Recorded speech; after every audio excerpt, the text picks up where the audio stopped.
Good morning guys, स्वागत है आप सभी का ऑप्शन सेलिंग के और एक न्यू वीडियो में जहाँ पे हम सीखते हैं discipline, risk management, money management के साथ हम लोग एक सेटअप को कैसे फॉलो करता है। तो ठीक है, मैंने बास्केट ऑर्डर्स रेडी है। बास्केट वन पे मैंने कॉल ऑप्शन रखा है, बास्केट टू पे मैंने पुट ऑप्शन रखा हुआ है। तो ठीक है गाइस, एक बार मैं एंट्री कर लेता हूँ, फिर अपडेट करता हूँ आप लोगों को। तो गाइस मेरी एंट्री हो चुकी है 89.70 पे। तो मैं इसका सबसे पहले स्टॉप लॉस लगा देता हूँ क्योंकि स्टॉप लॉस बहुत जरूरी है।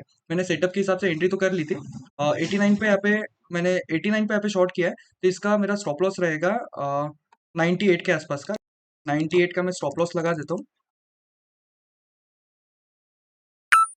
यहाँ से मेरी शॉर्ट पोजीशन बनी है बेसिकली क्योंकि मार्केट कंटिन्यू डाउन ट्रेंड में चल रहा है और उसके हिसाब से ही मैंने यहाँ पे एंट्री बना ली थी। आप देख सकते हो सुबह से कंटिन्यूअसली मार्केट में एक डाउन ट्रेंड चल रहा है और उसको देखते हुए मैंने सेटअप, एक मेरा सेटअप भी है, वो सेटअप को फॉलो करते हुए एंट्री ली है और अभी कुछ प्रॉफिट ही चल रहा है। अभी कैसा भी हो सकता है, अभी यहाँ से क्या हो सकता है ना, वॉलिटिलिटी के अंदर कभी कभी एसएल चले जाता है। अब यहाँ से ऊपर चले जाएगा, वॉलिटिलिटी में एसएल हिट हो जाएगा। ऐसा भी हो सकता है कि स्टॉप लॉस ले ले फिर उसके बाद हमारे पास मोमेंटम दे।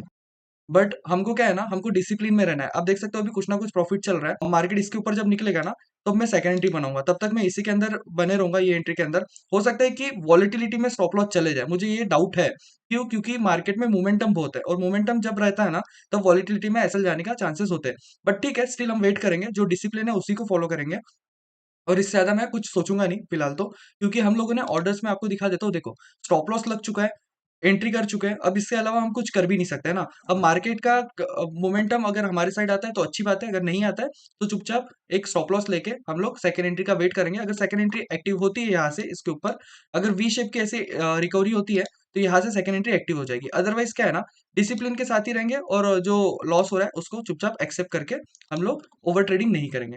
मेन सबसे इंपॉर्टेंट चीज वही होती है कि डिसिप्लिन के साथ आप कैसे ट्रेड करते हो, है ना। ओवर ट्रेड को आप कितना अवॉइड करते हो, ये ज्यादा इंपॉर्टेंट होता है। अब यहाँ पे साइकोलॉजी खराब होती है थोड़ी बहुत कि यार मैंने एंट्री लिया और उसके बाद तुरंत ही लॉस दिख रहा है। तो ये साइकोलॉजी खराब होने का एक रीजन होता है कि लॉस हम देख नहीं पाते बेसिकली। बट ये देखना जरूरी है, लॉस जितना देखोगे उतना ही आपकी साइकोलॉजी अच्छी होती रहेगी। और आप देख सकते हो मेरा स्टॉप लॉस हिट हो चुका है। क्यों? क्योंकि हल्का सा मोमेंट है, उसमें स्टॉप लॉस जा चुका है। तो ये ऑप्शंस में ना ये चीजें होती है। अगर ये चीज मैं इक्विटी में करता तो शायद ये सारी चीजें नहीं होती, लेकिन ऑप्शंस में high risk to high reward होता है, right. High risk high reward होता है, तो यहाँ पे कैसा है ना, हल्के से मूवमेंट में भी हमारे स्टॉप लॉस जा सकते हैं क्योंकि हमारा स्टॉप लॉस भी छोटा है और मार्केट में अभी ना कि डर का माहौल बना हुआ है, तो इस वजह से ये मोमेंटम ऐसे आ जाते हैं। बट ठीक है, कोई दिक्कत नहीं है। आप देखो सेम जगह पे अभी 95 पे और मुझे एंट्री का 89 पे मिली थी। क्यों? वॉलिटिलिटी की वजह से। अब हो सकता है यहाँ से थोड़ा मार्केट अगर रिवर्सल होता है तो ही मैं एंट्री बनाऊंगा, अदरवाइज मैं एंट्री नहीं बनाऊंगा। ये जो लॉसेस है ना, ये थोड़े बहुत लॉसेस चल जाएंगे, है ना, कोई दिक्कत नहीं है, ऐसे लॉसेस होते रहते हैं। थोड़े बहुत लॉसेस चल जाएंगे, बट ओवर ट्रेड और ज्यादा लॉसेस नहीं होना चाहिए। यही सारी चीजें मैंने कल के वेबिनार पे भी आपके साथ कवर की थी कि क्या ज्यादा इंपॉर्टेंट है बेसिकली। तो रूल बेस्ड ट्रेडिंग के हिसाब से ही मैंने एंट्री किया और उसके बाद मेरा स्टॉप लॉस जा चुका है। देख रहे हो अभी प्राइस मोमेंटम, देखो अभी 101 हो चुका है ये प्राइस, है ना। अगर मैंने 10 पॉइंट का स्टॉप लॉस नहीं लगाया होता तो शायद से ज्यादा पॉइंट का स्टॉप लॉस चला गया होता। बट ठीक है, या तो स्टॉप लॉस लेंगे या तो टारगेट लेंगे, यही हमारा फर्स्ट प्रायोरिटी होती है, उसके अलावा कोई सेकंड थॉट होता ही नहीं है। तो ठीक है, मैं अपडेट करता हूँ अगर मेरी सेकंड एंट्री एक्टिव होती है तो, अदरवाइज हम एक ही एंट्री के अंदर हम ट्रेडिंग क्लोज करेंगे। तो गाइज मेरी सेकंड एंट्री हो चुकी है, आपको दिखा देता हूँ। 109 के आसपास मेरी सेकंड एंट्री हुई है और वो यहाँ से मैं लॉन्ग गया हूँ बेसिकली। मैंने आपको बोला था इसके ऊपर अगर निकलने का ट्राई करता है तो मैं एक एंट्री बना लूंगा अपनी। तो ये यहाँ से ऊपर निकलने का ट्राई कर रहा था और मुझे लग रहा था कि एक वी शेप में रिकवरी हो सकती है, तो उसी को देखते हुए मैंने एक एंट्री बना ली है। तो सबसे पहले इसका स्टॉप लॉस लगा देते हैं। 109 पे मैंने शॉर्ट किया है तो 119 का स्टॉप लॉस लगाएंगे और ये मेरी लास्ट एंट्री रहेगी, इसके बाद मैं एंट्री नहीं बनाऊंगा। 119, और आप देख सकते हो 1:1 का टारगेट मेरे को मिल रहा है ऑलमोस्ट।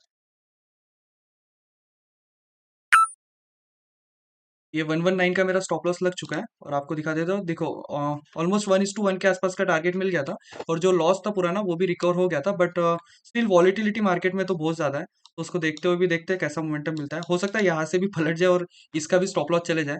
बट जो रूल्स है, रूल्स को फॉलो करता हूँ मैं और रूल्स बेस्ड ट्रेडिंग ही करता हूँ। तो देखते हैं अभी कैसा मोमेंटम आता है। अगर यहाँ से कुछ टारगेट मिल जाता है, आप देख सकते हो प्रॉफिट बढ़ के हमारा 1000 के आसपास आ चुका है, तो तुरंत ही सकता है। तो 9, ओके, 1300 1400 रुपये आ चुका है। वेट करते हैं थोड़ा और, तुरंत ही आ गया फिर बुक कर देंगे क्योंकि मोमेंटम ही ऐसा है कि तुरंत लॉस दिखेगा और तुरंत प्रॉफिट दिखेगा। क्योंकि ये देखो अभी तुरंत ही अपना ऑलमोस्ट 1400 रुपये प्रॉफिट दिख रहा था, यहाँ पे कम होके ये 1100 के आसपास आ चुका है। 1100, ओके, 89 के आसपास आएगा तो मैं इसको बंद कर दूँ। 96 चल रहा है, 55, 93 तक जा चुका है। 89 आ जाए बस। 89 आ चुका है तो क्लोज करेंगे। तो हमने बंद कर दिया अपना ट्रेडिंग और 1060 का हमारा टारगेट मिल चुका है। तो इसी को बोलते हैं कि अगर आप सेटअप के साथ अगर चलते हो ना, आपका जो टारगेट है उसके साथ चलते हो ना, तो ज्यादा आप सक्सेसफुल बनने के तो ज्यादा आप सक्सेसफुल बन सकते हो। बस सेटअप को फॉलो करना जरूरी है। बेसिकली ना स्टॉप लॉस लगाना जरूरी है। जितना आप स्टॉप लॉस लगाओगे और जितना आप रिस्क मैनेज करोगे ना, उतना ज्यादा आप सक्सेसफुल बन सकते हो। अभी आप देख सकते हो मैंने क्या किया। बेसिकली एक मेरा रूल्स है, मैंने रूल को फॉलो किया, मैंने स्टॉप लॉस दिया क्योंकि मेरे डायरेक्शन में मार्केट नहीं जा रहा था। मेरा सेकंड प्लान क्या था, ओवर ट्रेड का प्लान था कि नहीं, बिल्कुल नहीं। मेरा सेकंड प्लान था कि अगर मैं ट्रेड मेरे अगेंस्ट में जा रहा है तो मैं चुपचाप स्टॉप लॉस दे दूं।